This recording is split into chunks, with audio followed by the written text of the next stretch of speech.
Hello guys, welcome to Percy Fiction. So in this video, we will see, what if Percy read the Naruto Get Married with 20 Girl? If you enjoy these kinds of stories, don't forget to show us some love by hitting the like button and subscribing to the channel. Your support means the world to us. Now, let's start the story. Chapter 1. The Scroll Between Woe. RLDS. The afternoon sun beat down on Camp Half-Blood as Percy Jackson slashed through the air with Riptide, his celestial bronze sword gleaming against the blue sky.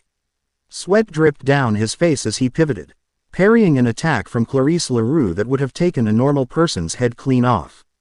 Getting slow, Jackson, Clarice taunted, spinning her electric spear with practiced ease. Too much time playing in the water. Percy grinned, shifting his weight to his back foot. Just warming up, he felt the familiar tug in his gut as he reached for the water molecules in the air around them. With a quick gesture, he condensed them into a fine mist, momentarily obscuring Clarice's vision. The daughter of Ares cursed as Percy slipped behind her, tapping the flat of his sword against her back. "Dead," he said cheerfully. Clarice spun around, eyes narrowed. "Cheap trick. It's called strategy." Percy capped Riptide, the sword shrinking back into a ballpoint pen. "And last I checked, monsters don't exactly fight fair." A slow clap interrupted their banter. Annabeth Chase approached from the edge of the training arena, her blonde hair pulled back in a ponytail, stormy gray eyes analytical as always. "Not bad, seaweed brain," she said. "Though your left guard was open twice." Percy wiped the sweat from his brow. Was watching for it the third time. There might not be a third time in a real fight, Annabeth pointed out, but her smile took the sting from her words. Percy stretched, muscles aching pleasantly from the workout. At 20, he'd filled out from the gangly Tina Gear who'd first discovered his divine parentage. Years of fighting monsters and training at camp had honed him into something more, a warrior who carried the weight of past battles in the set of his shoulders. "Chiron's looking for you," Annabeth said, falling into step beside him as they left the arena. "Something about a research project." Percy raised an eyebrow. "Research? Me? Those words don't usually go together unless a void is between them." "That's what I said." Annabeth bumped his shoulder with hers. But he was insistent. "Something about needing your specific expertise." "My expertise, say, is making water do cool stuff and not dying when things try to kill me." "A valuable skill set," Annabeth conceded with a smirk. They found Chiron in the big house library, his wheelchair position. Beside a table covered in ancient scrolls and texts. The centaur looked up as they entered, his eyes holding the weight of millennia. "Ah, Percy, excellent timing. And Annabeth too, even better." Percy approached cautiously. In his experience, ancient texts usually led to dangerous quests. "You wanted to see me?" Chiron nodded, gesturing to the scrolls. "We recently recovered these from an expedition to an underwater temple in the Sea of Monsters. Given your affinity for the sea, I thought you might be able to help translate some of the more resistant passages." Percy leaned over the table, studying the scrolls. Most were written in ancient Greek, which his dyslexic brain could process, but several contained symbols he'd never seen before, swirling patterns that seemed to move when he wasn't looking directly at them. "What language is this?" he asked, pointing to the strange symbols. "That," Chiron said with a frown, "is what we're trying to determine. It appears to be a hybrid script, part Greek, part something else entirely." Annabeth carefully unrolled one scroll, her expression shifting to the intense focus she reserved for particularly challenging puzzles. "These symbols, they almost look like kanji. But not quite." Percy picked up another scroll, this one sealed with a wax emblem shaped like a spiral.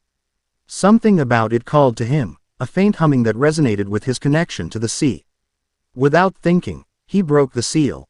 The scroll unfurled with a snap, revealing intricate designs inked in what looked like celestial bronze and something else, a reddish substance that pulsed with inner light. "Percy, wait," Chiron began, alarm evident in his voice. Too late. The symbols on the scroll began to glow, the reddish ink flowing like blood across the parchment, reforming into different patterns. Percy felt a tug in his gut, similar to when he commanded water, but deeper, more primal.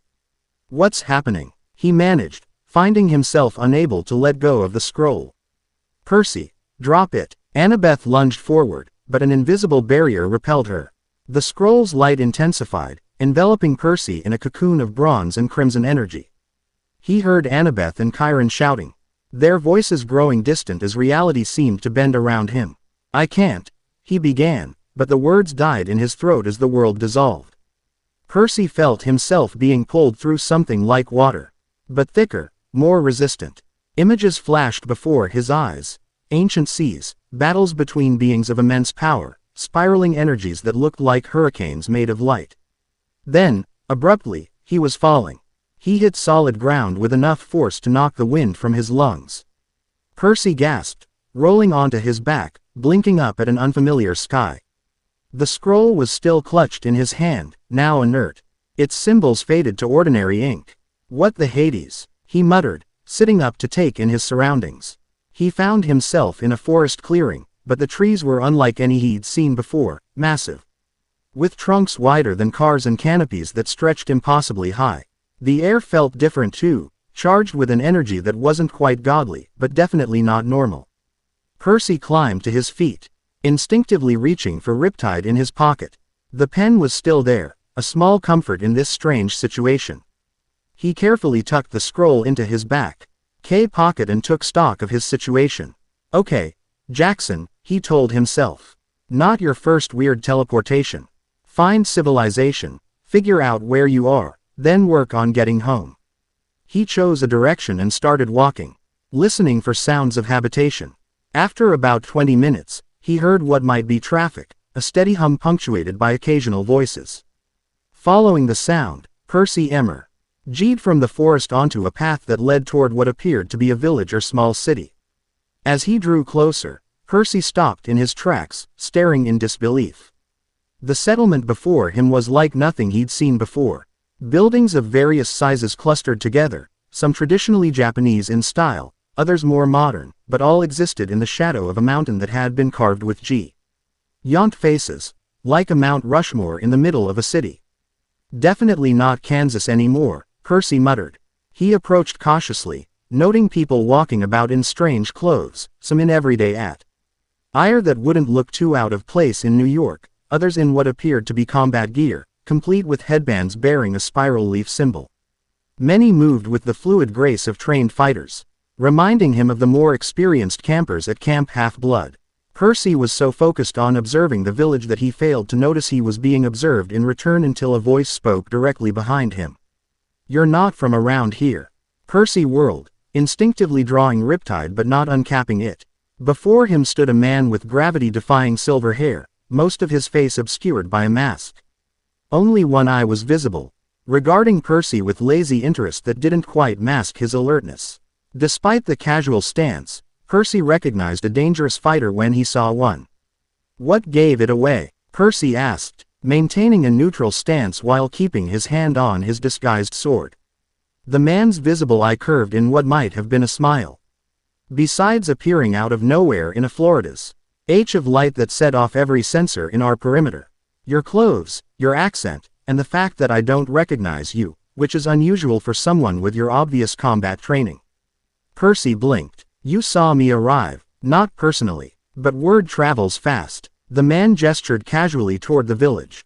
I'm Kakashi Hatake. Mind telling me who you are and how you managed to bypass Konoha's barrier seals? Percy Jackson, he replied, deciding honesty was his best option. And I have no idea what barrier seals are or how I got here. 1 minute I was at camp translating a scroll, the next time in the middle of your forest. Kakashi's eye narrowed slightly. A scroll, you say? Percy hesitated, then nodded. Yeah, ancient thing with weird symbols. It started glowing, and then, he gestured vaguely, here I am. I see. Kakashi's posture remained relaxed, but Percy noticed 2 more figures had appeared at the edge of the clearing. A young man with spiky blonde hair and a young woman with pink hair, both watching intently. Would you mind coming with us to speak with our Hokage? She'll want to hear about this scroll. Hokage, Percy repeated. Our village leader, Kakashi explained. She's particularly interested in unusual scrolls and unexpected visitors. Percy weighed his options. He was clearly outnumbered in unfamiliar territory. These people moved like fighters, and while he was confident in his abilities, Starting a conflict would be stupid. Lead the way, he agreed, keeping Riptide ready in his hand. Just to be clear, this is a friendly chat, right? Not an arrest or interrogation. The blonde-haired young man stepped forward with a grin that somehow reminded Percy of himself. Depends on whether you're friendly. I'm Naruto Uzumaki, by the way. The pink-haired woman rolled her eyes. Subtle as always, Naruto. She gave Percy an appraising look. I'm Sakura Haruno. And yes, it's just a talk, unless you give us reason to think otherwise. There was strength in her stance that belied her slender frame. Percy had spent enough time with Annabeth to recognize when someone was more dangerous than they appeared. Fair enough, Percy said, falling into step beside them as they led him toward the village. So, Konoha, was it? I'm guessing that's not somewhere in the continental United States. The three exchanged glances. United States, Naruto repeated, his face scrunched in confusion. Never heard of it. This is the Hidden Leaf Village in the Land of Fire. Percy felt a sinking sensation in his stomach. Land of Fire. Right. And this is Earth. Yeah. Last time I checked, Sakura said, studying him with increasing interest. What exactly was on that scroll you found? That, Percy sighed, is an excellent question. The Hokage's office was situated in a circular building beneath the carved mountain faces. Percy was led through corridors where people in similar combat attire moved with purpose, many giving him curious or suspicious glances. The woman who awaited them had honey blonde hair, a purple diamond mark on her forehead, and an aura of authority that reminded Percy uncomfortably of Athena. She sat behind a desk covered in papers. A bottle of what looked suspiciously like sake partially hidden behind a stack of files. So, she said, amber eyes fixing on Percy with laser-like intensity, you're our mysterious visitor. Percy gave a respectful nod. Percy Jackson, ma'am. Tsunade, she replied. Just Tsunade or Lady Hokage will do. She gestured to a chair across from her desk. Sit. Tell me exactly how you came to be in my village. Percy sat, aware of Kakashi leaning against the wall behind him while Naruto and Sakura flanked Tsunade's desk. He recounted the events at Camp Half-Blood, keeping the details about Demi Gods vague but explaining about the scroll. May I see it? Tsunade asked when he finished. Percy hesitated, then reached into his pocket and produced the scroll, now looking ordinary and weathered. It's not doing anything now. But I wouldn't recommend breaking the seal again. That's what triggered whatever this is. Tsunade took the scroll carefully, examining it without opening it. These symbols. Shizune. Bring me the Uzumaki clan archives. A dark-haired woman Percy hadn't noticed standing in the corner bowed and hurried from the room. Uzumaki. Percy glanced at Naruto. Like him. Tsunade nodded. The Uzumaki clan were renowned for their sealing techniques. This has elements of their work, but it's mixed with something I've never seen before. She looked up at Percy. You said you were translating this at a camp. What kind of camp teaches ancient languages and combat? Percy shifted uncomfortably. It's a special place for people like me. People like you, Tsunade prompted. People with abilities. Percy decided to demonstrate rather than explain. He focused on the cup of water on Tsunade's desk, feeling the familiar tug in his gut as he raised his hand. The water responded, rising from the cup in a slender column before forming a spinning sphere above his palm. Everyone in the room tensed, but none moved to attack. Interesting chakra control, Tsunade observed. No hand signs, and I don't sense the normal chakra flow. Chakra. Percy let the water return to the cup. I don't know what that is. Where I'm from, we call this hydrokinesis. I can control water because my father is Poseidon, god of the seas. Silence met his statement. Naruto broke it with a snort. Your dad's a god, sure, and my dad's the fourth Hokage. He paused as everyone stared at him. Wait, bad example. You're claiming divine parentage, Tsunade asked, leaning forward. Percy nodded. Where I come from, the ancient gods are real. Some of them have children with mortals. We're called demigods or half-bloods. I'm one of them. He believes what he's saying, Kakashi observed. His chakra patterns don't indicate deception. Sakura stepped closer, her scientific curiosity evident. But that water manipulation, that wasn't normal ninjutsu. I didn't sense chakra molding. Before Percy could ask what ninjutsu was, Shizune returned with a large, ancient-looking book. Tsunade IM immediately began comparing symbols from the book to those on Percy's scroll. There's a match, she said after several minutes. This is definitely Uzumaki sealing work, but it's been modified with something else, something older. She looked up at Percy. You say your world has gods. Ours has something similar, beings of immense power that have influenced our history. Percy felt a chill. In my experience, when different pantheons or powerful beings interact, it usually spells trouble. Indeed, Tsunade tapped the scroll. This appears to be a dimensional transit seal, extremely rare and dangerous. The Uzumaki records speak of experiments in crossing between worlds, but most were abandoned as too risky. So I'm in another dimension? Percy asked, the reality of his situation sinking in. Can I get back? Theoretically, Tsunade said, but reactivating the scroll without proper preparation could send you anywhere. We need to understand exactly how it works first. Naruto, who had been uncharacteristically quiet, suddenly perked up. Hey, this reminds me of the old prophecy scroll Pervy Sage found in Uzushio ruins. The one about visitors from beyond the veil. Tsunade's eyes widened. Shizune. Already on it, my lady. Shizune hurried out again. Percy looked between them. Prophecy. Where I'm from, prophecies usually mean I'm about to have a very bad day. Sakura gave him a sympathetic look.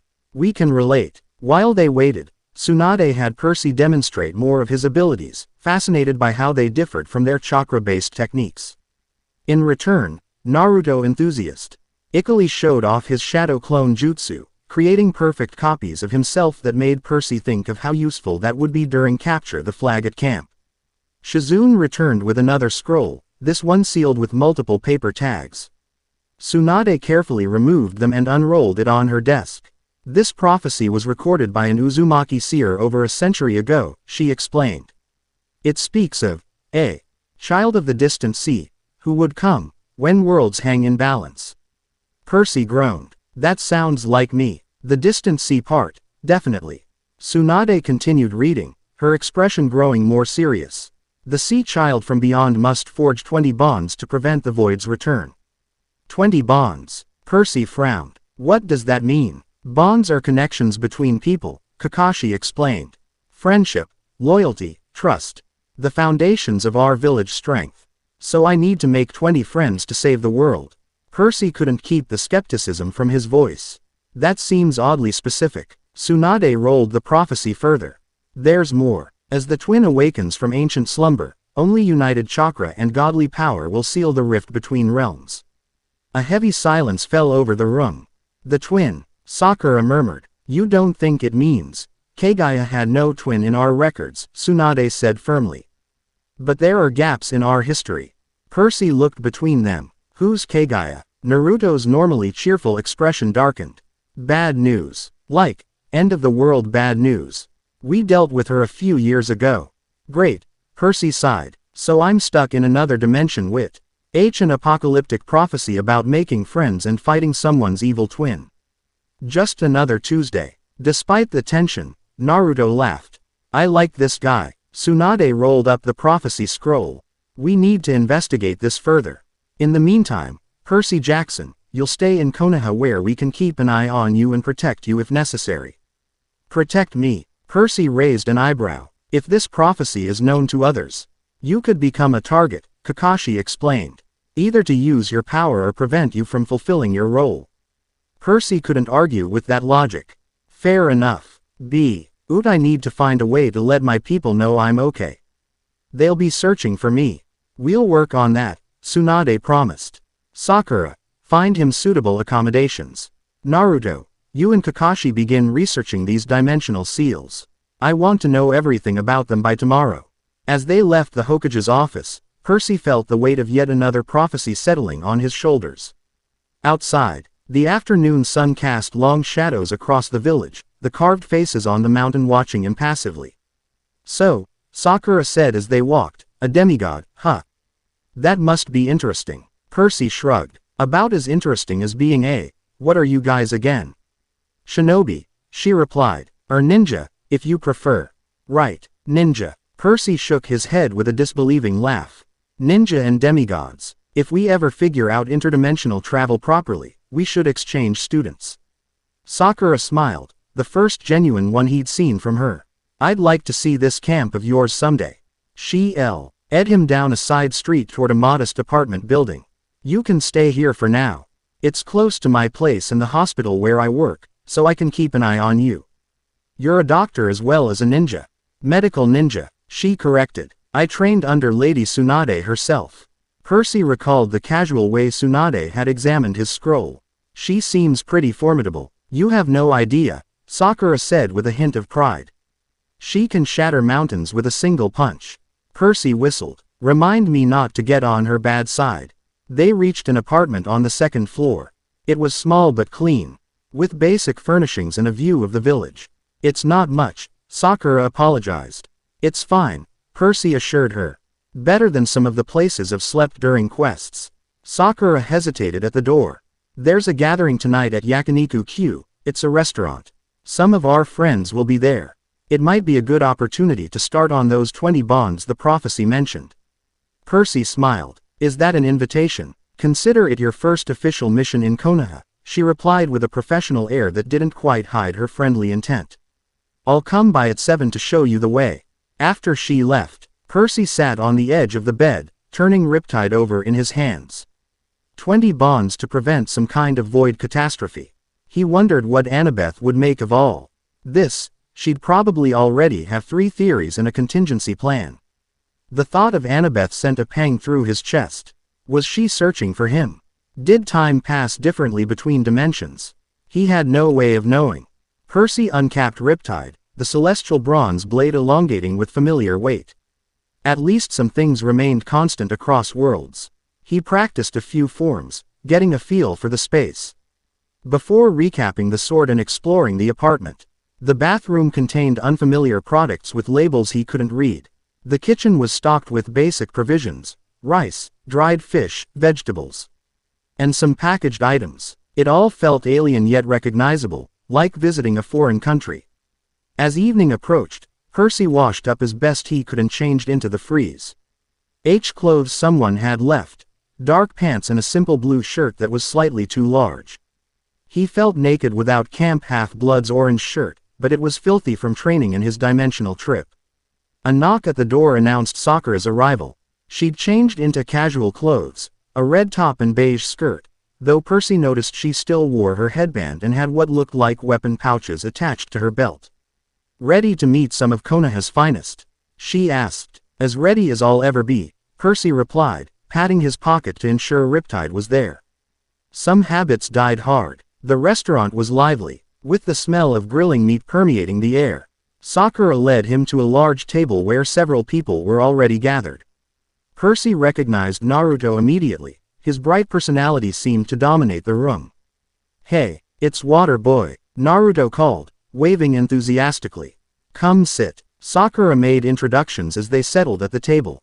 There was Ino Yamanaka, a confident BL-owned who ran her family's flower shop when not on missions. Hinata Hyuga, a soft-spoken young woman with unusual pale eyes who blushed whenever Naruto spoke to her.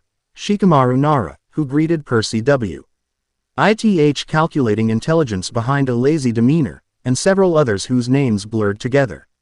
So you're the Dimension Traveler, said Tenten, a young woman with her hair in twin buns, who Percy learned specialized in weapons.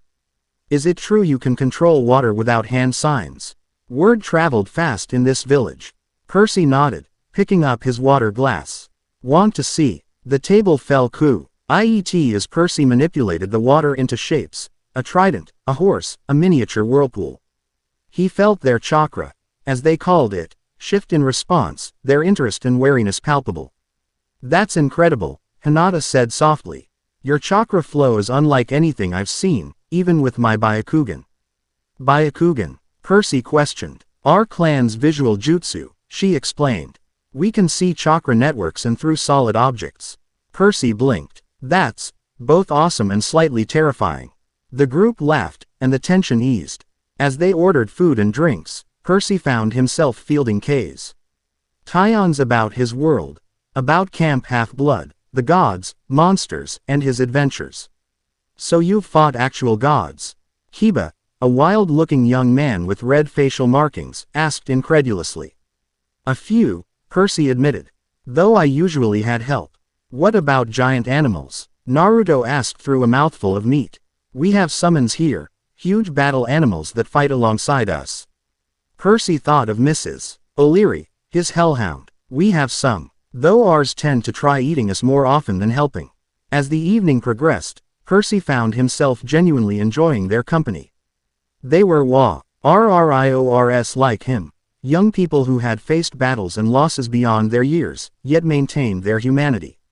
It reminded him of dinner at the pavilion at camp, the camaraderie of shared experience. 20 bonds, huh? Ino mused when the prophecy inevitably came up. What counts as a bond? Friendship, alliance, something more. Knowing prophecies, it's probably intentionally vague, Percy said. In my experience, they only make complete sense after everything goes down, which is spectacularly unhelpful. That sounds familiar, Shikamaru said with a wry smile. What a drag. As they were finishing their meal, the restaurant door slid open, and conversation momentarily paused. A striking young woman with long blonde hair tied in 4 ponytails entered, accompanied by a man with dramatique face paint and another with spiky red hair and intense eyes ringed in black. Sand Shinobi, Tenten murmured to Percy. They're from another village, allies, but historically are rivals. The blonde woman spotted their table and approached, her gaze fixing on Percy with open curiosity. So this is the dimensional visitor everyone's talking about, she said. Word travels fast between villages. Tamari, Shikamaru acknowledged with a nod that seemed both casual and intimate. What brings you to Konoha? Diplomatic matters, she replied, still studying Percy. Though I'll admit, rumors of Song E1 controlling water without hand signs piqued our interest. The cage sent us to investigate. The red-haired man stepped forward, and Percy felt a strange energy emanating from him, wild and primal, reminding him oddly of the power he sensed around children of Hades. I am Gaara of the desert, he introduced himself formally. Cage of Sunagaker. Percy stood and offered his hand. Percy Jackson, apparently dimensional traveler and prophecy magnet. Gaara looked at the outstretched hand for a moment before taking it. Your chakra, it feels like the ocean. Vast and deep. That's my dad's influence, Percy said. God of the seas and all that. Interesting, Gaara said with genuine curiosity. In my experience, those who claim divine parentage are usually dangerously deluded. Percy grinned. Oh, my dad's definitely dangerous, but the divine part is real where I come from. An awkward silence fell until Naruto broke it with his characteristic enthusiasm. Gaara, you guys should join us. Percy was just telling us about the time he blew up a mountain. That was an accident, Percy clarified hastily, noting Gaara's raised eyebrow. The tension eased as the sand ninja joined their table. Percy found himself engaged in conversation with Tamari, who was as sharp-witted as she was formidable. So in your world, you fight with swords and ancient powers rather than jutsu, she summarized. Yet you still have prophets and world-ending threats. Some things are universal, it seems. Unfortunately, Percy agreed. Though I have to say, your jutsu system seems more democratic than our godly powers. Either you're born a demigod or you're not. There's not much middle ground. There are bloodline limits here too, Tamari explained. Inherited abilities that can't be learned. But yes, with proper training, most people can learn to use chakra to some degree. Their conversation was interrupted by a commotion outside, shouts and the sound of running feet. Kakashi appeared at the restaurant entrance. His normally lazy demeanor replaced with urgency. We have a situation, he announced. There's been a dimensional disturbance at the eastern forest border. Percy was on his feet instantly. Like when I arrived, similar, but larger, Kakashi confirmed. And it's not stabilizing. The shinobi around the table were already moving, their casual demeanors shifting to battle ready in seconds. I'm coming with you, Percy stated, not as a question. Kakashi nodded. Lady Hokage specifically requested you. This may be connected to your arrival. Outside, the night sky was illuminated by an eerie pulsing light emanating from the forest. As they raced toward it, Percy struggling to keep up with the shinobi's incredible speed until Naruto dropped back to help him, the air G. Ru heavy with an energy that made his skin crawl. They arrived at a clearing where several ninja were maintaining a perimeter around what could only be described as a tear in reality, a jagged, vertical rift that pulsed with crimson and bronze light, identical to the energy that had enveloped Percy during his transition. Tsunade was already there, barking orders as ninja placed paper seals around the perimeter. "Jackson," she called when she spotted him. "Is this like your transition?" Percy approached the rift cautiously. "The energy looks the same, but mine wasn't stable like this. It was more like a flash and then I was here." As he drew closer, the rift pulsed more intensely, responding to his presence. Within its swirling depths, Percy caught glimpses of images, a beach that looked like the one at Camp Half-Blood. A forest, something moving in shadows. "It's reacting to him," Sakura observed, standing ready with chakra glowing around her fists. Percy reached out instinctively, feeling the water molecules in the air around the rift. They behaved strangely, pulled toward the anomaly as if it were a powerful magnet. "Something's coming through," he warned, just as the rift flared blindingly bright. A shape lunged from the light, massive, serpentine, with scales that shifted between bronze and crimson. It wasn't fully material, parts of its body still translucent, but its roa was physical enough to shake the trees. "What is that?" Naruto shouted, already forming hand signs. "Nothing from my world," Percy called back, uncapping Riptide. The celestial bronze blade glowed in the darkness, and the creature's attention snapped toward him.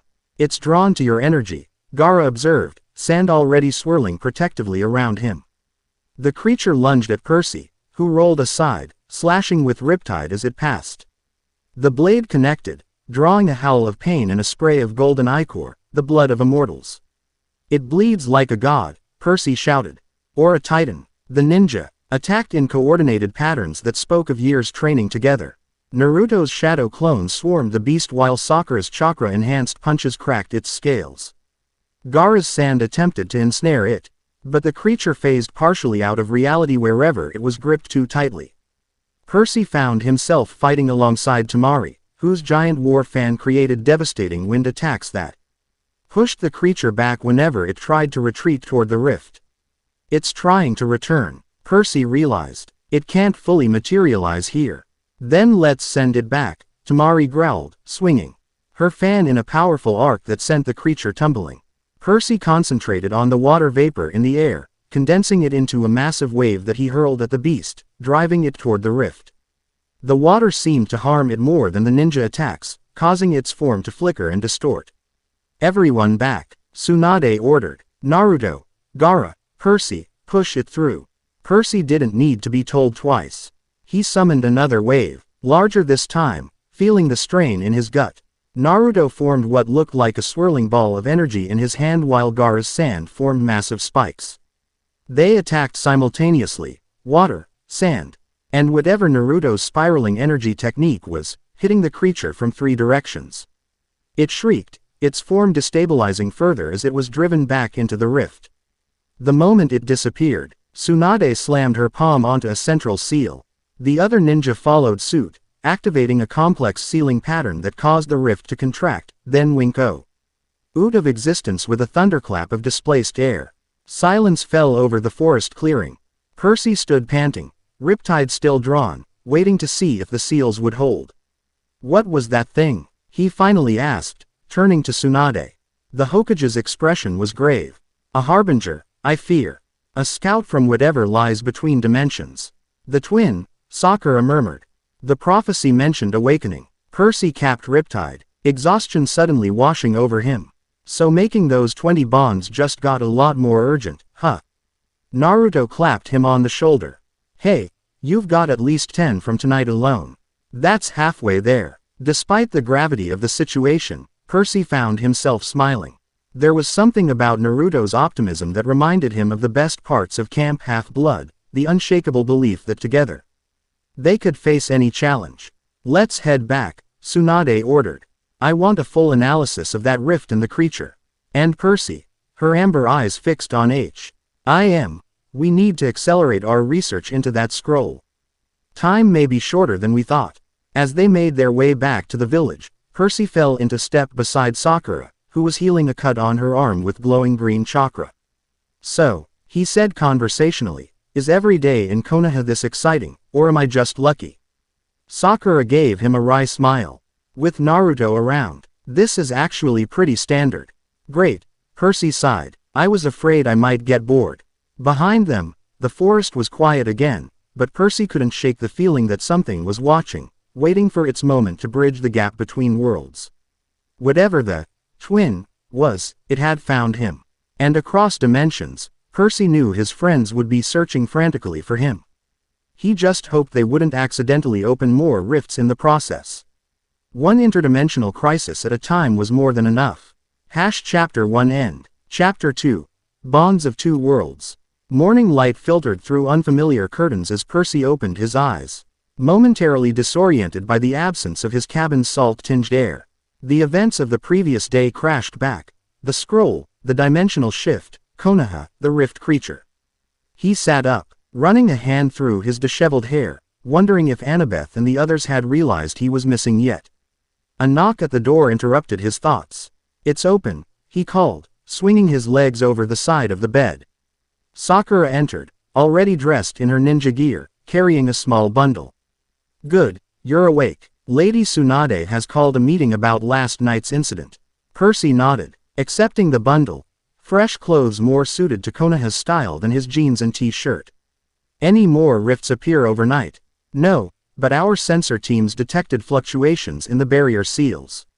Sakura's expression was professionally neutral, but Percy caught the concern in her eyes. The creature you helped defeat left residue. Our analysis team is studying it now. 10 minutes later, freshly changed into dark pants and a blue high-collared shirt that felt strange but functional, Percy followed Sakura through Konoha's morning bustle. The village was fully awake now, markets opening. Children running to what looked like a school, shinobi moving with purpose across rooftops. So this is normal life here?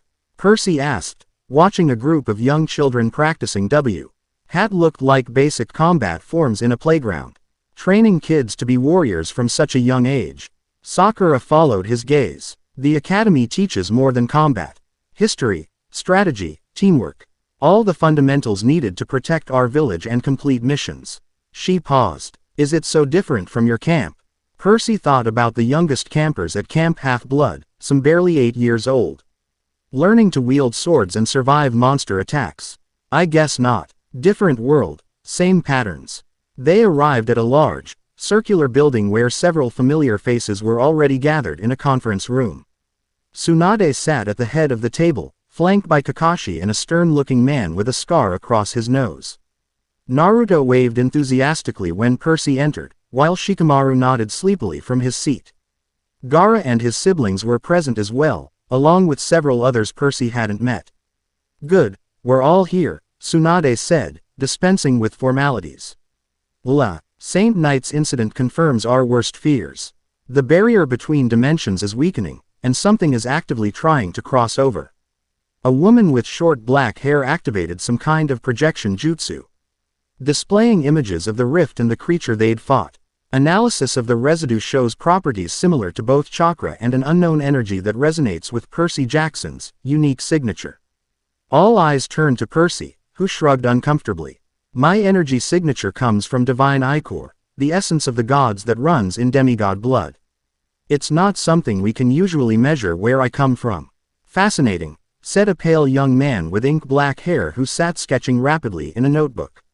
So your abilities derive from divine heritage rather than chakra cultivation. That's Sai, Sakura whispered to Percy, former Anbu, our special ops.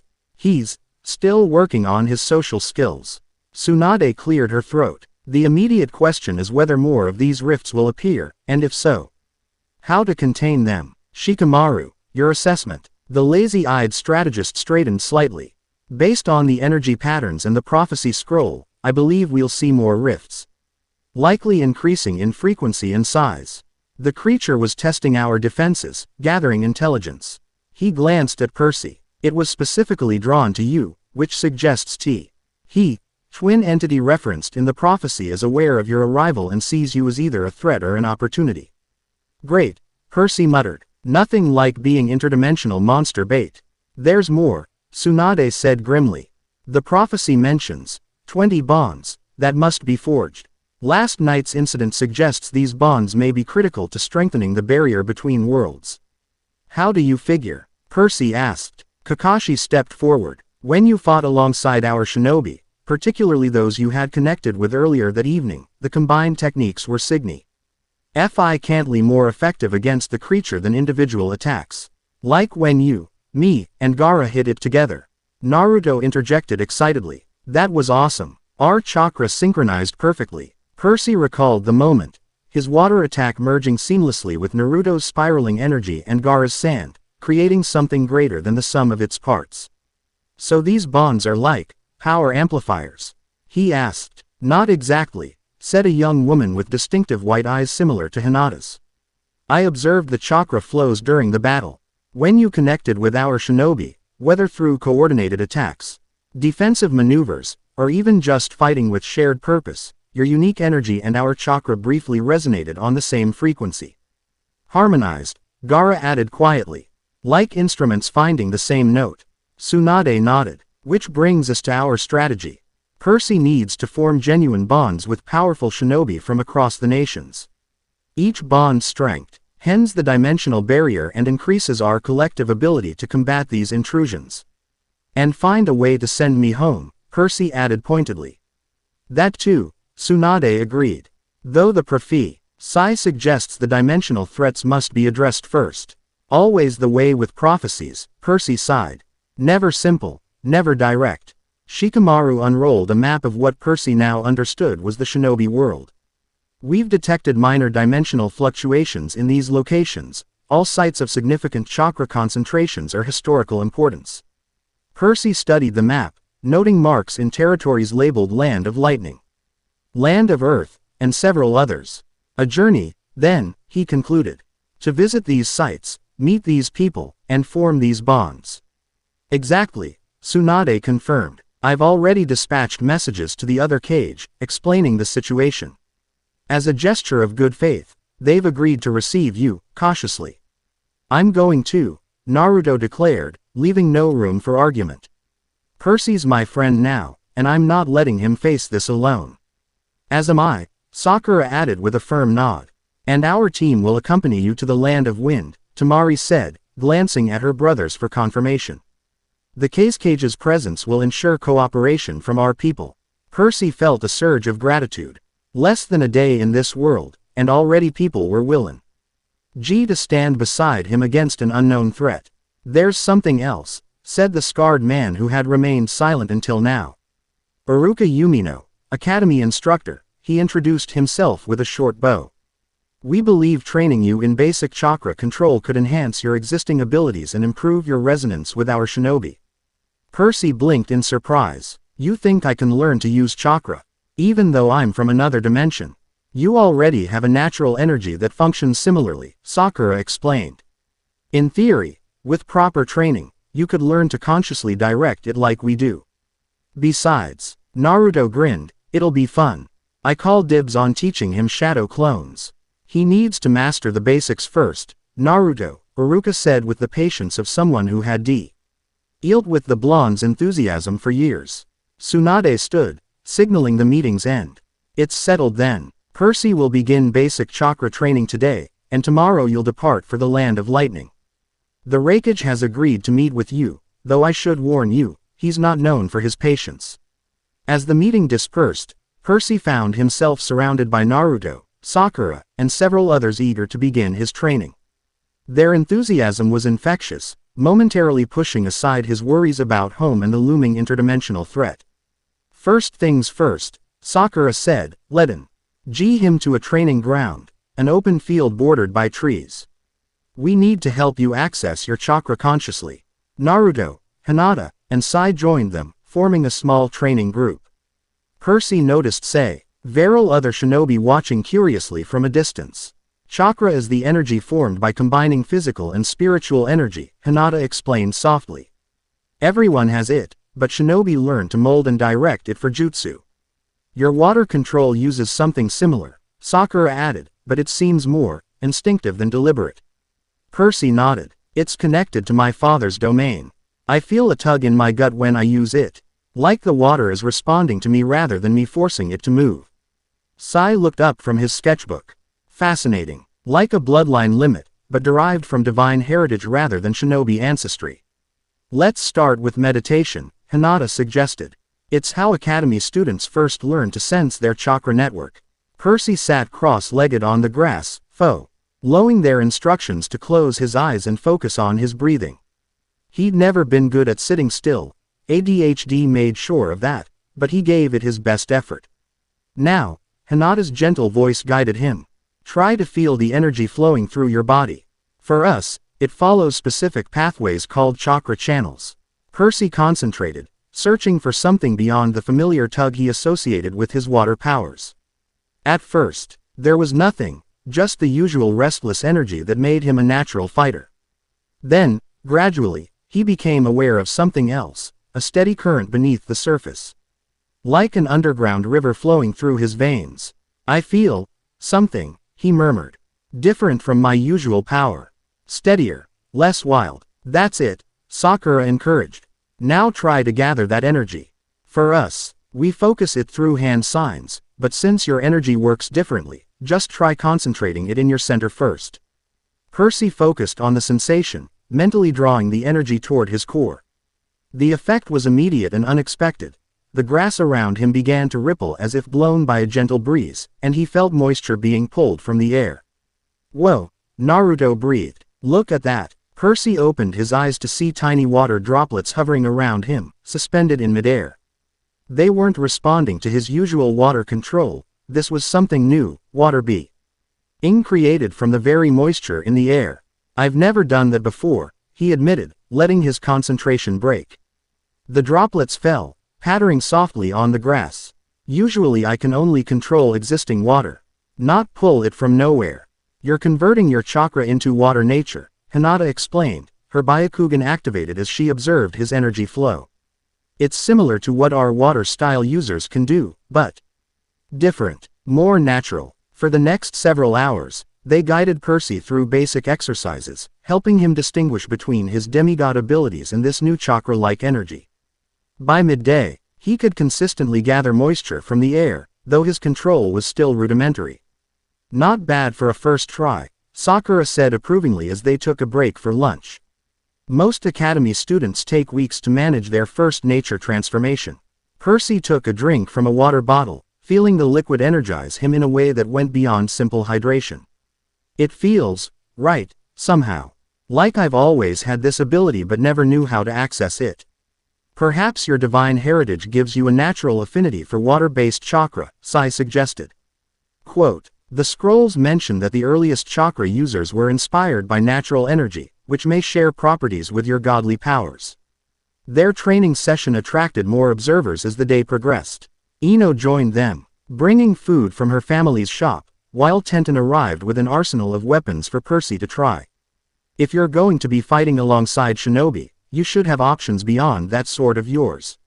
She explained, laying out kunai, shuriken, and other weapons Percy couldn't name. Percy uncapped Riptide, the celestial bronze gleaming in the afternoon sun. Riptide, and I have been through a lot together, but I'm open to suggestions. Tenten examined the sword with an expert's eye. The balance is perfect, and the material. I've never seen anything like it. What did you call it? Celestial bronze. It's lethal to monsters and immortals but passes harmlessly through regular mortals. Percy demonstrated by swiping the flat of the blade through his own arm. See, though I'm guessing it would work differently here, since your chakra probably makes everyone register as immortal to the blade. Let's not test that theory, Sakura said firmly. As sunset approached, Percy had mastered basic water gathering and was working on shaping it into simple forms without using his demigod powers, a more deliberate, controlled process than his usual techniques. You're a quick study, Kakashi commented, having appeared silently to observe the training. Though I suppose when you've fought gods, learning chakra control isn't so intimidating. Percy let the water sphere he'd been maintaining splash to the ground. Different kind of challenge. Fighting monsters is all instinct and adrenaline. This requires patience, a quality in short supply at Camp Half-Blood. Kakashi asked with his eye smile. When you're constantly being attacked by things with too many teeth, patience takes a backseat to survival, Percy admitted. But I appreciate the training. It might give us an edge against whatever's coming. Kakashi nodded toward the village. Lady Tsunade has called for you. Final preparations for tomorrow's journey. As they walked back, Percy couldn't help but notice the way people watched him, some with curiosity, others with wary respect. Word of his nature and the prophecy had clearly spread. They'll warm up, Kakashi said, noting Percy's observation. Konoha has seen stranger things than a demigod from another dimension. Percy raised an eyebrow. You'd be surprised. At the Hokage Tower, they found Tsunade reviewing reports with Shizune and a tall, broad-shouldered man with long white hair tied in a ponytail. Ah, Percy Jackson, the white-haired man boomed. The dimensional traveler himself. Jiraiya, at your service, sage, author, and master of toad summoning. Percy shook the offered hand, immediately liking the man's exuberant energy despite the calculating intelligence behind his friendly demeanor. Jiraiya has been researching the dimensional seals, Tsunade explained. He's our foremost expert on advanced sealing techniques. Among other things, Jiraiya added with a wink that made Tsunade roll her eyes. Have you made progress with the scroll? Percy asked hopefully. Jiraiya's expression grew more serious. The seal is definitely Uzumaki in origin but incorporates elements that predate our recorded history. My theory is that it was created during the era of the Sage of Six Paths, possibly as a safeguard against threats from beyond our world. And it brought me here specifically because the divine connection, Jiraiya said. The scroll resonates with godly energy, something exceedingly rare in our world since the era of Kagaya. Percy frowned. That name keeps coming up. Who exactly was she? The atmosphere in the room shifted subtly, a weight descending on their shoulders. The mother of all chakra, Tsunade said gravely. An entity who came to our world from beyond, consumed a divine fruit, and gained godlike powers. Her sons eventually sealed her away after she became corrupted by power and threatened all existence. Sounds familiar, Percy muttered. Think. Ing of Kronos and other power-mad immortals he'd faced. And this twin the prophecy mentions. Jiraiya shook his head. No historical record mentions Kagaya having a twin, but there are gaps in our knowledge, ancient texts lost to time. Quote, the dimensional disturbances are increasing, Tsunade continued, pointing to a map marked with glowing points. Each represents a minor rift detected in the past 24 hours. They're temporary, closing before we can investigate, but the pattern is concerning. Percy studied the map, noting that the points formed a rough spiral across the nation's sea, entering on what appeared to be an uninhabited island. What's here? He asked, pointing to the center. The Whirlpool Ruins, Jiraiya replied. Ancient home of the Uzumaki clan before its destruction. Also the site of one of the strongest natural chakra convergences in our world. And likely our final destination, Tsunade added. But first, you must forge the bonds mentioned in the prophecy. The rakeage awaits you in Kumogakure, along with some of the strongest kunoichi in the shinobi world. No pressure, Percy said with a wry smile. One more thing, Tsunade added, reaching into her desk. She withdrew a headband like those worn by the Konoha shinobi, but with a unique symbol, a trident overlaid on the Leaf Village spiral. This was created for you. While you're not officially a Konoha shinobi, this marks you as an ally of our village and should help smooth your path among the other nations. Percy accepted the headband, running his thumb over the symbol that so perfectly bridged his two worlds. Thank you. Rest well, Tsunade advised. Your journey begins at dawn. Percy woke before sunrise, pulled from sleep by a dream that faded too quickly to grasp, something about Annabeth searching a library. Calling his name, he sat up, trying to recapture the fragments, but they slipped away like water through cupped hands. He dressed in the shinobi gear provided for him, dark pants, a blue and black jacket with reinforced panels, and various pouches for supplies. The strange clothes felt more natural than they should have after just one day, as if this world were somehow rewriting him to fit its patterns. After securing Riptide in his pocket, Percy tied the special headband around his forehead, the weight unfamiliar but not unpleasant. A quick glance in the mirror revealed a transformation. He looked like he belonged here, like one of them. Checking yourself out, came Naruto's teasing voice from the window, where the blonde ninja perched casually. You look like a proper shinobi now. Percy turned, grinning despite himself. Isn't there a door? Doors are for civilians, Naruto replied, hopping into the room. Ready for our adventure. The others are meeting us at the gate. They made their way through the quiet pre-dawn streets, Naruto chattering enthusiastically about the places they would visit and the people they would meet. His energy was contagious, pushing aside Percy's lingering melancholy about the dream. At Konoha's massive gates, a small group awaited them. Sakura stood checking supplies with methodical precision, while Kakashi Lee Ned against a post reading an orange book that Percy somehow knew instinctively to avoid asking about. Sai was there too, along with a young man with long brown hair and the same pale eyes as Hinata. Neji will be joining us as far as the Land of Lightning, Sakura explained. His Byakugan will help us detect any dimensional anomalies along the way. The journey began at a pace that Percy initially struggled to match. The shinobi moved with supernatural speed through the trees, leaping from branch to branch with effortless grace. By midday, however, Percy was keeping up, not through matching their technique, but by using his newfound chakra control to boost his natural agility. You're adapting quickly, Neji observed during a brief rest. Your chakra flow is becoming more refined. It helps having good teachers, Percy replied, taking a drink from his water flask. The water rejuvenated him instantly, restoring his energy in a way that seemed enhanced by his growing chakra awareness. Their path took them northeast, through forests that gradually gave way to rocky terrain as they approached the border of the Land of Lightning. They made camp that evening in a sheltered valley, taking turns keeping watch. During Percy's shift, sitting alone beneath stars that formed unfamiliar constellations, he felt a sudden chill that had nothing to do with the night air.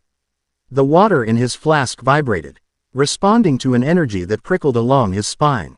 He stood, drawing riptide in one fluid motion, scanning the darkness.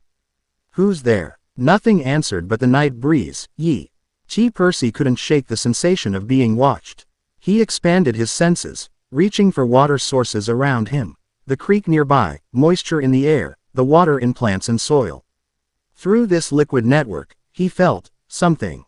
A presence, observing but not approaching. Percy. Kakashi appeared silently beside him, alert to the tension in his stance. What is it? We're being watched, Percy said quietly. I can feel it through the water, like ripples from a stone I can't see. Kakashi lifted his headband, revealing a red eye with a distinctive pattern that Percy hadn't seen before. Sharingan, he explained briefly. Scanning the surroundings. I don't see anyone, but that doesn't mean you're wrong. Your sensory abilities might detect things even our visual jutsu can't. They woke the others, maintaining their watch in pairs for the remainder of the night, but the presence never manifested. By morning, Percy was beginning to doubt his own senses. Trust your instincts, Sakura advised as they broke camp. Your connection to water makes you a natural sensor type. If you felt something, it was there. They crossed into the Land of Lightning by midday, the landscape hanging dramatically to steep mountains and rocky plateaus charged with electrical energy from frequent storms. Percy felt the water in the air responding differently here, more volatile, harder to control. The ambient chakra here has strong lightning affinity, Neji explained, noting Percy's discomfort. It will affect your water techniques. As if to emphasize his point, thunder rumbled overhead, and fat raindrops began to fall. Percy instinctively reached out to the falling water, intending to deflect it from their group, but instead found himself conducting a surge of electrical energy that crackled through the moisture. Whoa, he yelped, hastily dropping the connection as a small lightning bolt arced from his fingertips to a nearby rock, leaving a scorch mark. Interesting, Sai remarked, sketching rapidly. Your water affinity conducted the lightning nature rather than opposing it. In our system, water conducts lightning, making water users vulnerable to lightning attacks, Sakura explained. But you channeled it instead of being affected by it. Maybe because where I come from, my dad controls storms too, Percy suggested, cautiously experimenting with the raindrops again. This time, he consciously directed the electrical charge, creating a small dancing light between his palms. Ocean, earthquakes, storms, the whole package. Naruto watched with undisguised envy. Man, that's so cool. Can you teach me? I'm barely figuring it out myself, Percy laughed, letting the energy dissipate. They continued their journey as the storm intensified, Percy growing more comfortable with the lightning-charged water by the minute. By late afternoon, they caught sight of Kumogakure, the village hidden in the clouds, perched dramatically atop and within a range of towering mountains, partially obscured by mist and storm clouds. Impressive, Percy admitted as they approached the village entrance, where guards in distinctive white uniforms awaited them. "State your business," demanded one guard, eyeing their Konoha headbands with professional suspicion. Kakashi stepped forward, presenting a scroll bearing Tsunade's seal. "Diplomatic mission from Konohagakure, expected by the Raikage." The guard examined the scroll, then turned his attention to Percy, noting the unique symbol on his headband. "This is the Dimensional Traveler. Percy Jackson." Percy introduced himself with a slight bow. Having learned this was the proper greeting. "Son of Poseidon, god of the seas." The guards exchanged glances, clearly having been briefed but still finding the reality strange. After a moment, they nodded. "The Raikage is expecting you. Darui will escort you." A tall, dark-skinned man with white hair appeared, his relaxed demeanor belied by the sharp intelligence in his eyes. "Welcome to Kumogakure. The Raikage isn't known for his patience, so we should head directly to the tower." As they followed Darui through the village, Percy marveled at its architect. Buildings carved into and perched upon the mountains themselves, connected by bridges and staircases that created a three-dimensional maze. Unlike Konoha's warm earth tones, Kumogakure favored whites, blues, and silvers, reflecting the lightning nature of its inhabitants.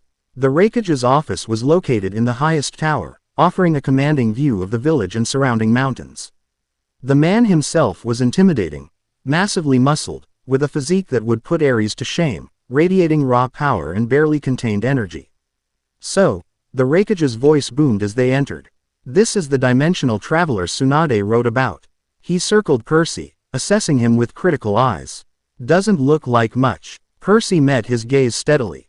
"Looks can be deceiving." The Raikage barked a laugh. "Direct. I like that better than cowering." He returned to his desk, which looked tiny beneath his massive frame. "I understand you need to form bonds with powerful shinobi to prevent some interdimensional catastrophe."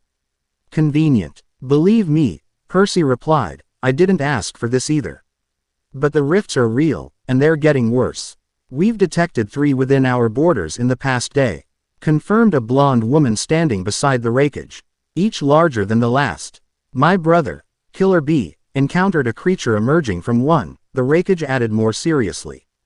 "Similar to what you fought in Konoha. He drove it back, but reported that it was stronger, more substantial." Percy exchanged glances with Kakashi. "They're adapting, learning about your world.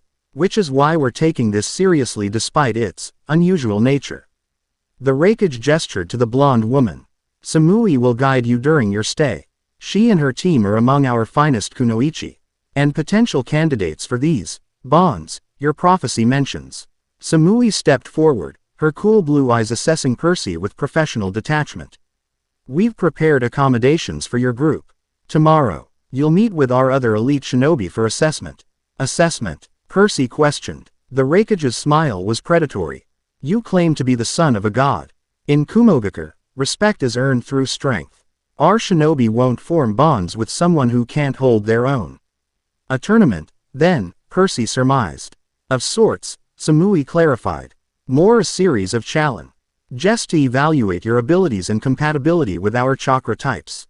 As they were dismissed and followed Samui through the village to their lodgings, Naruto nudged Percy excitedly. "A tournament. This is gonna be awesome." Sakura looked less enthusiastic. The Kumo Nin are known for their aggressive fighting styles. "Be careful, Percy. I've been in my share of competitions," Percy assured her. Thinking of Camp Half-Blood's Capture the Flag games, which frequently ended with serious injuries despite supposedly being friendly matches. "I can handle it." Their accommodations were comfort, able if sparse, a traditional inn perched on a cliff edge with stunning views of the mountains. After settling in, Samui offered to show Percy around the village while the others rested from the journey.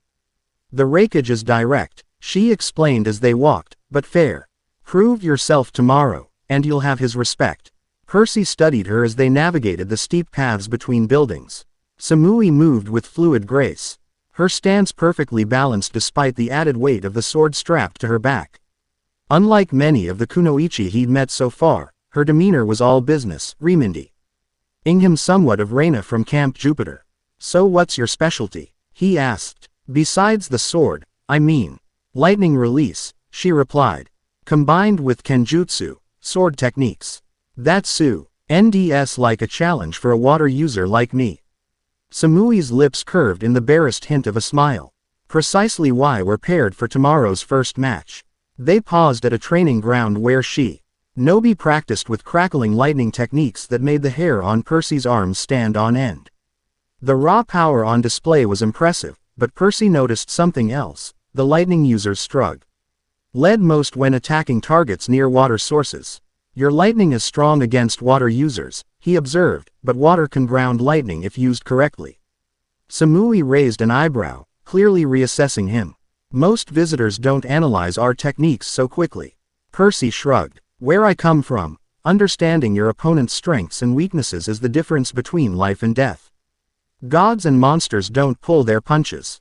Neither do Kumo shinobi," she warned, but with a new respect in her tone. Their tour continued through the village market, where vendors sold exotic foods and crafts unique to the land of lightning. Percy's attention was caught by a stall selling weapons forged with special chakra-conductive metals. "These can channel elemental chakra," the vendor explained, demonstrating how a knife glowed with electrical energy when he focused his chakra through it. Percy thought of Riptide, wondering how celestial bronze would interact with chakra infusion. As if reading his thoughts, Samui spoke. "Your sword, it's unusual. What metal is it made from?" Percy uncapped Riptide, the pen expanding into its true form, drawing curious stares from passers-by. "Celestial bronze. Forged by the Cyclops, mined from Mount Olympus itself." Samui examined the blade with expert eyes, careful not to touch it. "It carries a strange energy. Not quite chakra, but similar. Like an echo of something ancient." Their conversation was interrupted by a commotion near the village center, shouts and the distinctive sound of energy discharges. Percy and Samui rushed toward it, finding a crowd gathered around what appeared to be another dimensional rift, smaller than the one in Konoha but pulsing with the same crimson bronze light. Kumo shinobi had established a perimeter, led by a muscular dark-skinned man who rapped orders in an unusual rhythm. His most distinctive feature was a set of sunglasses and the 8 swords strapped to his back. "Killer B," Samui identified him. "The Raikage's brother and our village's Jinchuriki." Before Percy could ask what a Jinchuriki was, the rift pulsed violently, and a creature emerged, similar to the serpentine being they'd fought in Konoha. But more substantial, its form fully materialized. It resembled a dragon crossed with a lion, bronze scales gleaming with crimson light, 6 eyes scanning the crowd until they fixed on Percy.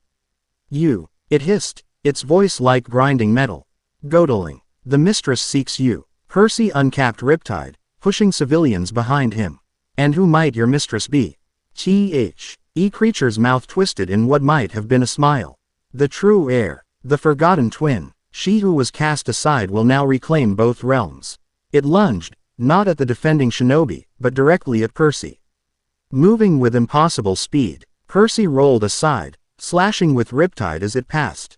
The celestial bronze bit deep, drawing golden ichor, but the wound sealed almost instantly. "It's adapting," Percy shouted to Samui, who had drawn her sword and was channeling lightning through the blade. "It's learning to heal from our attacks." Killer B moved with blinding speed, all 8 swords somehow wielded simultaneously in an intricate dance that sliced through the creature's flank. "Yo, dimensional freak, you've made a mistake. The 8 tails and I, gonna make you cry." Percy would have laughed at the rapping if the situation weren't so dire. Instead, he focused on the water vapor in the air, supercharged by the lightning chakra permeating Kumogakure. Drawing it together, he readed not just water but electrified water, a crackling whip that he lashed around the creature's neck. The effect was dramatic. The electrical charge conducted through the water directly into the creature, which shrieked in pain as its form began to destabilize. "Keep going," Samui called, adding her own lightning to Percy's water whip, increasing its potency.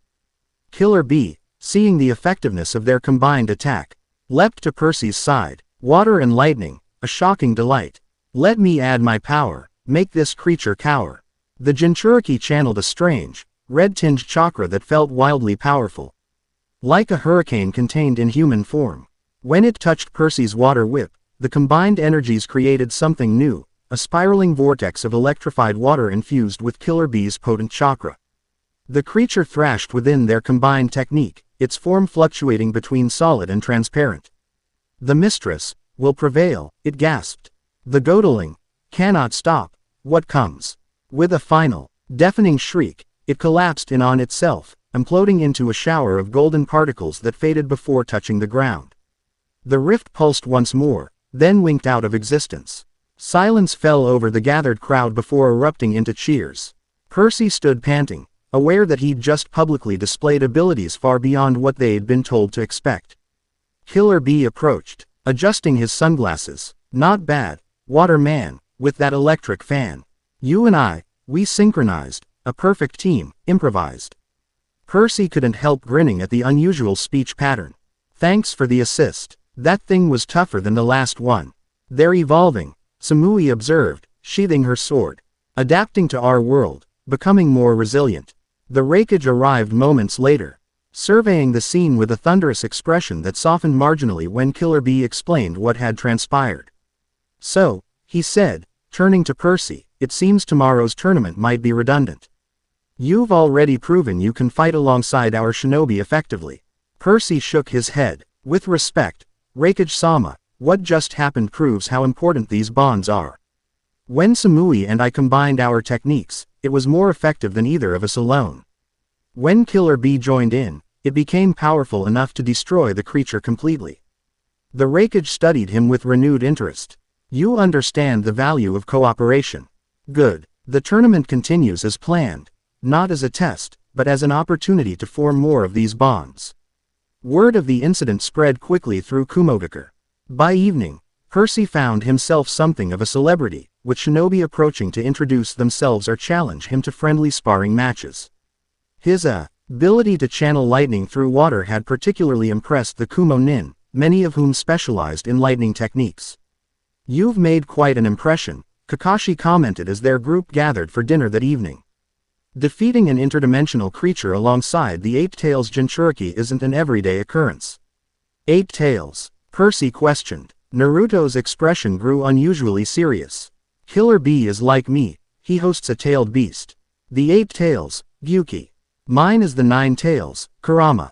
Hosts, as in, inside you. Percy tried to wrap his mind around the concept.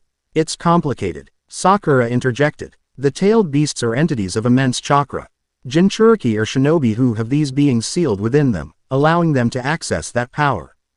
Percy thought about it, then nodded slowly, like how Greek heroes sometimes hosted gods temporarily, or how the Oracle of Delphi channels Apollo's spirit. Different mechanism, similar concept. The IR conversation was interrupted by the arrival of several Kumo Kunoichi, led by Samui and including two others she introduced as Karui, a fiery redhead with golden eyes, and Mabui, the Raikage's elegant, silver-haired assistant. We thought you might appreciate some local company, Samui explained, and a chance to learn more about Kumogakure before tomorrow's challenges. The evening progressed pleasantly, with the Kumo Nin sharing stories of their village's history and asking Percy about his world. Percy found himself especially enjoying Karui's blunt humor and Mabui's insightful questions about the differences between chakra and divine power. So in your world, these gods actually have physical forms? Mabui asked, fascinated. They can be seen, touched, even fought. Percy nodded, taking a sip of the local rice wine, which was stronger than he'd expected. They can change their appearance at will, but yeah, they're physical beings, incredibly powerful, nearly immortal, but still bound by certain ancient laws. Unlike our tailed beasts, which are pure chakra constructs, Mabui mused. Though the Sage of Six Paths and Kagaya might be closer parallels to your gods. The Menchio N of Kagaya sobered the conversation momentarily. This twin the creature mentioned, Samui said quietly. What do we know about it? Very little, Kakashi admitted. Our historical records mention Kagaya arriving alone from the stars, consuming the chakra fruit, and eventually being sealed by her sons. No twin or sibling is ever mentioned. Maybe because the twin never made it to your world, Percy suggested, a theory forming. What if they were separated somehow? Kagaya arrived here, while her twin went elsewhere. Like your world? Karui asked skeptically. Percy frowned, trying to connect the pieces. Maybe not my world specifically, but somewhere in between dimensions. The creatures called her the Forgotten Twin and she who was cast aside. What if Kagaya somehow betrayed or abandoned her sister during their journey between worlds? The theory hung in the air, unsettling in its plausibility.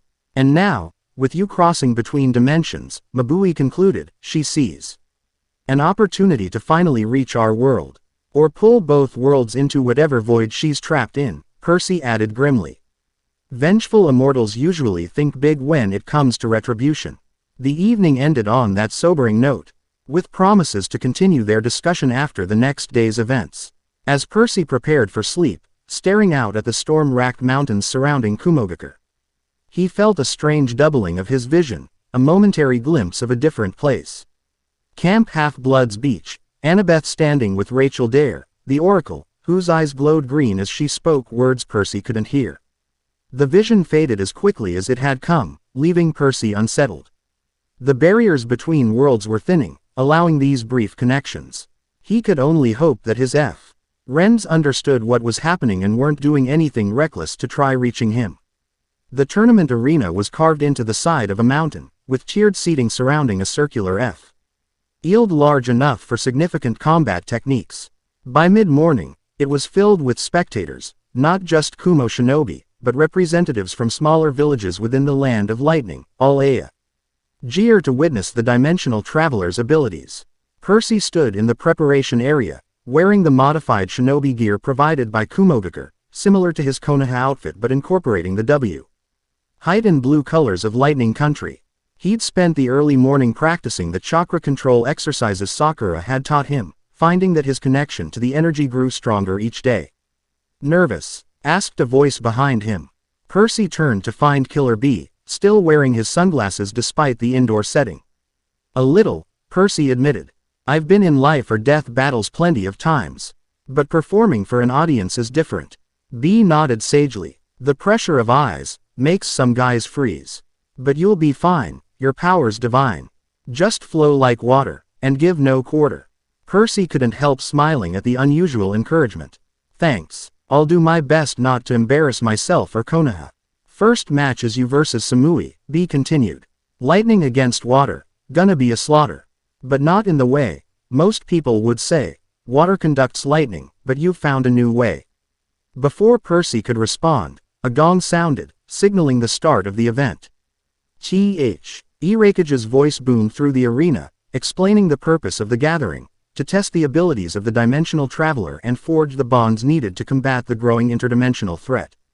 Percy took a deep breath and entered the arena to enthusiastic applause.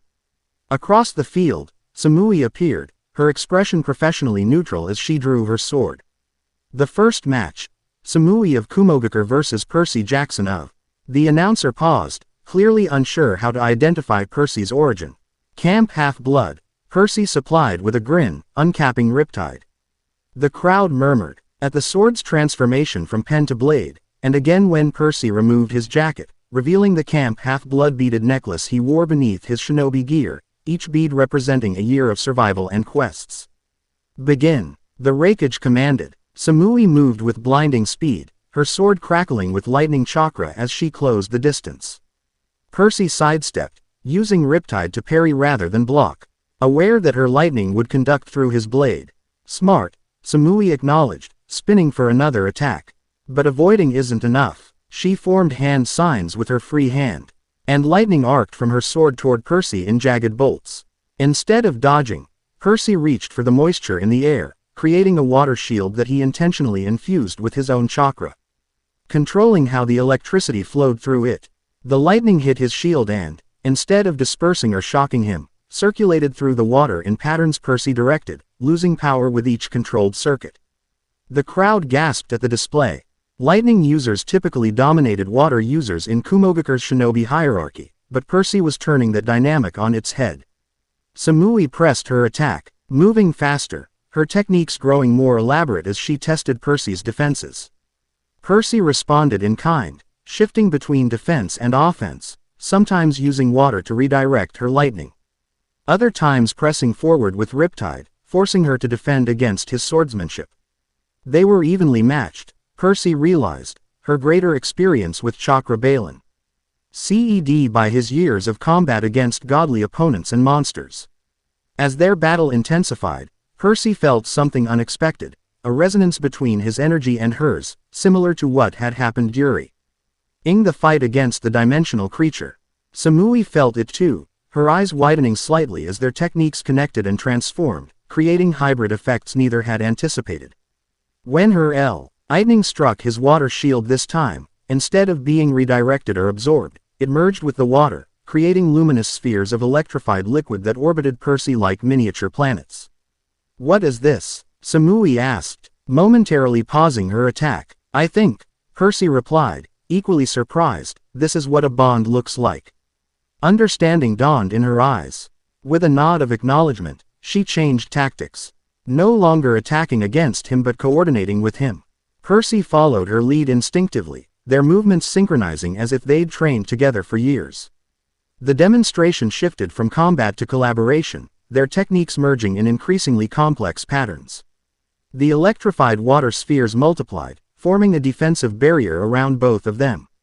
Then expanding outward in a controlled wave that stopped just short of the spectator stands. The crowd erupted in applause as Percy and Samui concluded their display with a final, dramatic technique, a water dragon infused with lightning that circled the arena before dissipating in a shower of glittering droplets. Match concluded, the Raikage announced, his voice carrying a note of approval. The bond is acknowledged. Samui approached Percy, extending her hand. When Percy clasped it, he felt the resonance between them strengthen further, their chakra signatures recognizing each other, forming a connection that transcended ordinary alliance. "That was unexpected," she admitted quietly. "I've never experienced synchronization like that with anyone outside my team." "It felt right," Percy replied. "Like our energies recognized each other." The day continued with similar matches, each designed to test Percy against different shinobi styles and elemental affinities. He fought Karui, whose fire techniques created steam when they met his water, the vapor becoming a medium they both could manipulate. He faced Mabui, whose space-time ninjutsu initially baffled him until he realized he could sense her movements through the water in the air, anticipating her materializations. With each match, Percy felt his understanding of chakra deepen, his control growing more refined. More importantly, each bond formed differently, unique connections based on the individual shinobi's nature and fighting style. By late afternoon, Percy had formed bonds with 5 Kumo Kunoichi, EAC. Recognized by the Raikage and formalized through a brief ceremony where their chakra signatures were recorded in a special scroll. 5 bonds in one day, the Raikage noted during a break. Impressive progress. Percy wiped sweat from his brow, accepting a water flask from Sakura. "They're all amazing fighters. I've learned more about chakra control today than I would have in weeks of ordinary training." "That's the purpose," the Raikage replied. "These bonds strengthen not just the dimensional barriers but you as well. Each connection expands your understanding and capabilities." The final match of the day was announced. Percy vs. Killer B. "Is that wise?" Sakura asked worriedly. "B is a Jinchuriki. His power level is far beyond normal shinobi." The Raikage shrugged massive shoulders. "The boy has held his own against our best.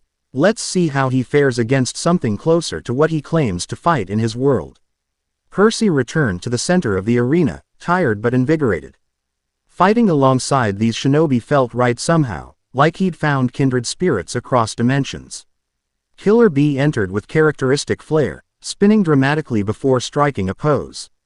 "Yo, water boy, ready for round 2. This time it's just me and you."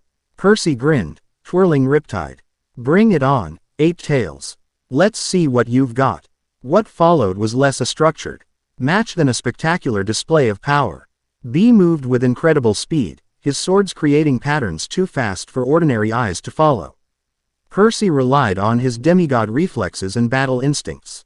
using water to create momentary shields and platforms that allowed him to match B's mobility.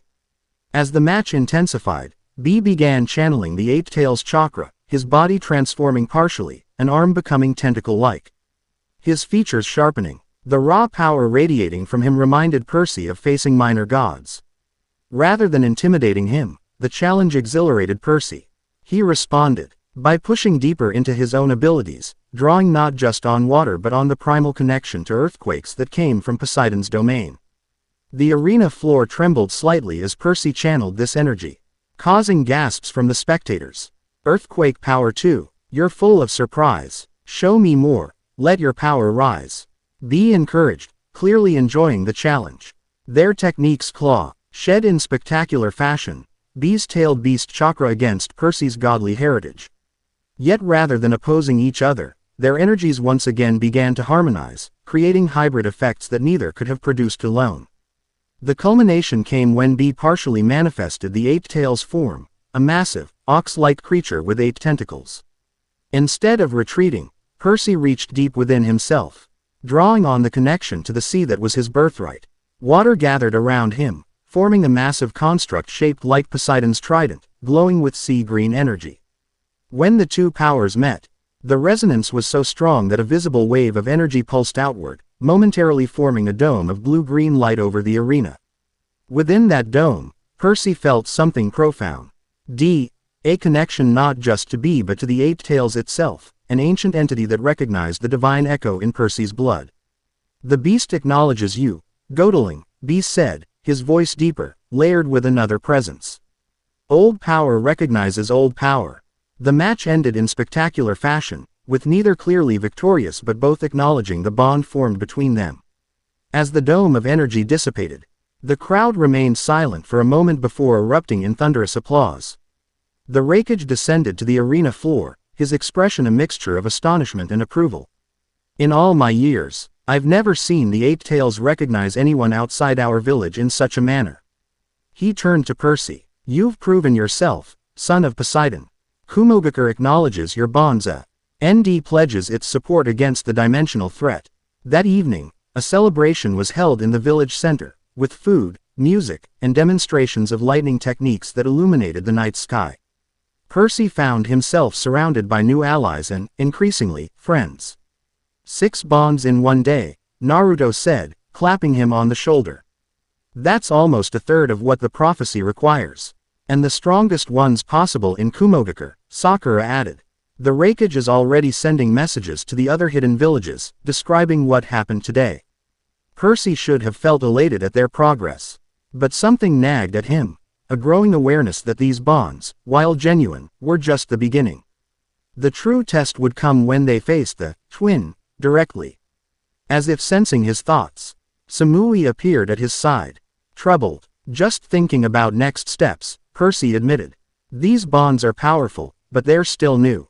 We need to understand how to use them effectively against whatever's coming. Samui nodded. The Raikage has assigned me to accompany you to the land of Earth.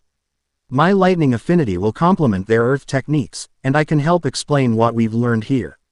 I appreciate that, Percy said sincerely. Their conversation was interrupted by a commotion near the edge of the celebration.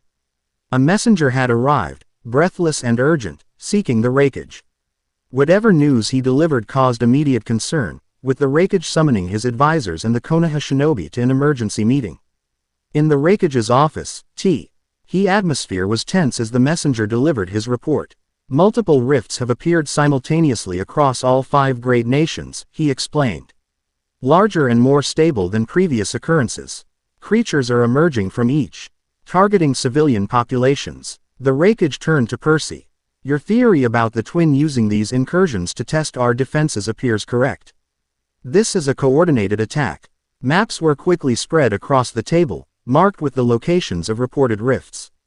Percy studied them, noting the pattern. They're forming a specific geometric shape, he observed. Like a ceiling array, but inverted. Jiraiya, who had arrived from Konoha with additional scrolls, nodded grimly. Not ceiling. Summoning. These rifts are creating anchor points for something larger to manifest.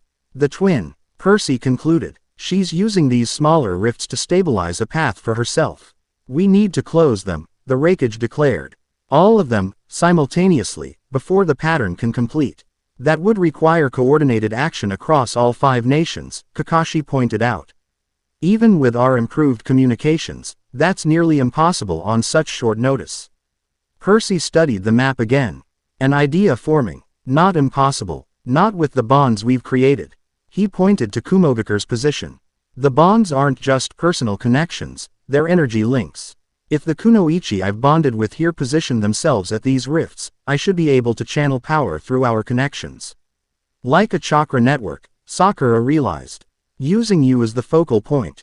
It's dangerous, Samui warned. Channeling that much energy through yourself could be fatal. Percy met her gaze steadily. I've held the sky on my shoulders once. I can handle this. The Raikage made a decision. We'll try it. Samui, gather the others. Coordinate with our communications team to contact the other villages. We need to move quickly. Within the hour, a plan was formulated. The 6 kunoichi Percy had bonded with would be transported to different rift locations using Kumogakure's fastest shinobi. Percy, positioned at the center of the pattern, would add him. PT to channel energy through these connections to simultaneously disrupt the rifts. I'll need a water source, Percy explained. Something significant. Water conducts energy better than anything else. The sacred falls behind the Raikage's mansion, B suggested. A place of natural chakra convergence. Preparations moved with urgent efficiency. As the kunoichi departed for their assigned locations, each clasped hands briefly with Percy, reinforcing their bond before the challenge ahead. Be careful, Samui told him, the last to leave. These connections go both ways. Whatever backlash occurs at the rifts, you'll feel it too. Percy nodded, touched by her concern. I'll manage. Just be ready. When you feel my energy reach you, direct it into the rift's center. Don't hold back. At the sacred falls, Percy stood waist deep in the pool beneath cascading water, surrounded by Naruto, Sakura, Kakashi, and other Konoha shinobi who would help stabilize him during the process. The Raikage and B watched from the shore, ready to intervene if necessary. Communications report all teams in position, an aide announced. The rifts are growing more unstable. We need to act now. Percy closed his eyes, feeling the water embrace him like an old friend. He reached deeper, connecting to the chakra flows that ran beneath Kumogakure like underground rivers. Then, one by one, he extended his awareness toward the bonds he'd formed. First Samui, her lightning-natured energy crisp and precise. Then Karui, Mabui, and the others, each bond distinct yet harmonized through their connection to him. As he touched each link, Percy felt their locations, saw through their eyes for brief moments, the rifts they faced, pulsing with malevolent energy, creatures gathering to emerge. Now, he whispered, drawing deep from the water around him, channeling it through his core and out along the established bonds. The effect was immediate and overwhelming. Energy surged through Percy like a tidal wave, his body becoming a conduit for power that flowed in both directions, his to the kunoichi, and their chakra back to him, amplified and transformed by the connection. At each rift site, the bonded kunoichi felt Percy's energy reach them. Cool and fluid like ocean currents. Following his guidance, they directed this power into the rifts, their own chakra merging with it to create focused beams of energy that pierced the dimensional tiers. Percy gasped as feedback hit him. 6 different energy signatures, 6 different rifts fighting against their efforts. His body began to glow with sea-green light that pulsed in rhythm with his heartbeat, the water around him rising to form a protective cocoon. It's working, Sakura called, monitoring the communications. The rifts are destabilizing. But something was wrong. As the rifts began to collapse, Percy felt a 7th presence enter the network, ancient, powerful, and filled with cold malice. It seized the energy flowing through him, attempting to reverse the process. She's using our own technique against us, Percy gritted through clenched teeth. The twin, she's trying to use our connections to pull herself through. The water Percy churned violently as he fought against the intrusion. In his mind's eye, he saw her, a shadowy reflection of the Kagaya they'd described, with the same horned appearance but darker, twisted by eons of isolation and resentment. Child of the sea god, her voice whispered directly into his mind. How convenient of you to create these lovely bridges between worlds. Did you think I wouldn't use them? Percy struggled to maintain control of the energy network. You won't get through. We're closing the rifts. Those mere distractions. Her laughter echoed through his consciousness. The real gate is elsewhere. Nearly complete. But I thank you for this preview of your world's defenses. So innovative, these bonds of yours. I look forward to corrupting them. With a final surge of effort, Percy severed the seventh presence from the network, channeling everything he had into closing the rifts. The backlash hit him like a physical blow, throwing him backward through the water. Naruto and B were there instantly, catching him before he could sink. As they brought him to shore, Percy struggled to relay what had happened. It wasn't just about the rifts, he gasped, his body trembling from energy overload. She was studying us, learning how the bonds work. The Raikage frowned deeply. A reconnaissance mission disguised as an attack. Clever. She mentioned a real gate, Percy continued, accepting a soldier pill from Sakura that helped restore some of his depleted energy. Already under construction somewhere else. The Whirlpool ruins, Jiraiya concluded grimly. It has to be the center of the spiral pattern we observed earlier. Communications confirmed that all 6 rifts had been successfully closed, with the bonded Kunoichi reporting similar expiry.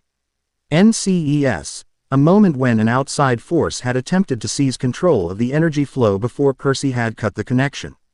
We need to get to the Whirlpool ruins, Percy insisted, trying to stand despite Sakura's protests. Before she completes whatever she's building there. You're in no condition to travel, Sakura admonished. That technique drained you completely. I'll recover, Percy argued. Faster than you might expect. Being in water helps. The Raikage made a decision. Rest tonight. We'll depart for the Whirlpool ruins at dawn. I'm coming personally, and sending word to the other cage to meet us there. As the others discussed logistics, Percy remained in the sacred pool, letting the water restore his strength.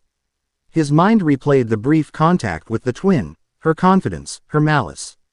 But also something else, a strange familiarity, as if she'd recognized something in him beyond his godly heritage.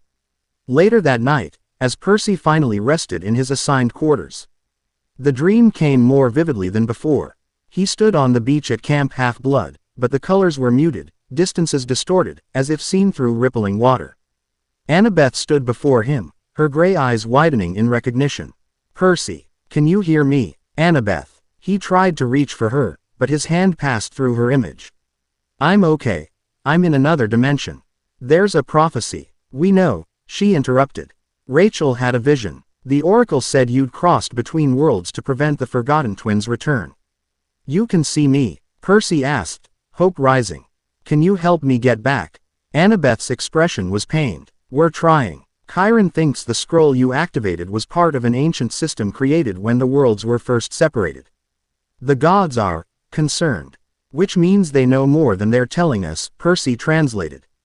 Exactly. Annabeth's image flickered. Percy, be careful. The oracle said something else, about the twin feeding on connections. Every bond you form makes you stronger against her, but also creates a pathway she might exploit.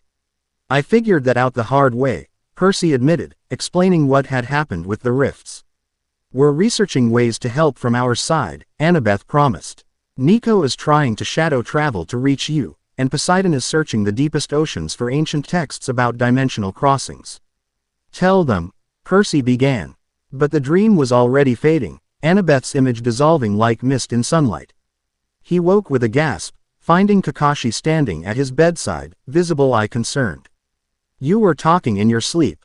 The Jonin explained. Something about Camp Half-Blood and someone named Annabeth. Percy sat up, the dream still vivid in his mind. I connected with my world. Briefly. They know what's happening. They're trying to help from their side. Kakashi nodded thoughtfully. The barriers continue to thin. These connections may become more frequent, which means we're running out of time. Then we'd better make the most of what we have, Percy replied, swinging his legs over the bed. Outside, the first light of dawn was breaking over Kumogakure's mountains. The Whirlpool ruins await. Chapter 2 end.